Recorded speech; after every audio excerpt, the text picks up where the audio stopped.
अगं न्या, अरे तुषार तू तू इथे कुठे? अरे काही नाही ऑफिसला जात होते. ऑफिस? अगं असं का ग? तुला तर चांगल्या घरात दिलं होतं नाही का? घर चांगलं की वाईट असं काही नसतं आणि मोठ्या घरात दिलं याचा अर्थ असा नसतो की मुलगी खुशच आहे.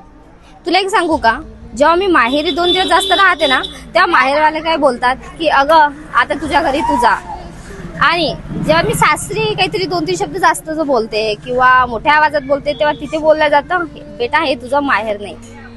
तर मग मला काय वाटतं, मला माझं स्वतःचं घर घ्यायचंय बघ, जिथे ना मी स्वतः हक्काने राहील, जिथे मी स्वतः माझ्या मनाचं बोलू शकते, मन मोकळं करू शकते. त्याच्यासाठी मी जॉब करते बघ.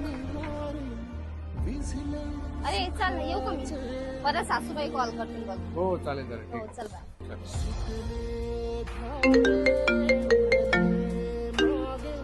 अगं बरं झालं आई तू कॉल केला. अगं मी म्हणत होतो आपण दीदीला हुंडा देण्याऐवजी घर गिफ्ट द्यायला नको का?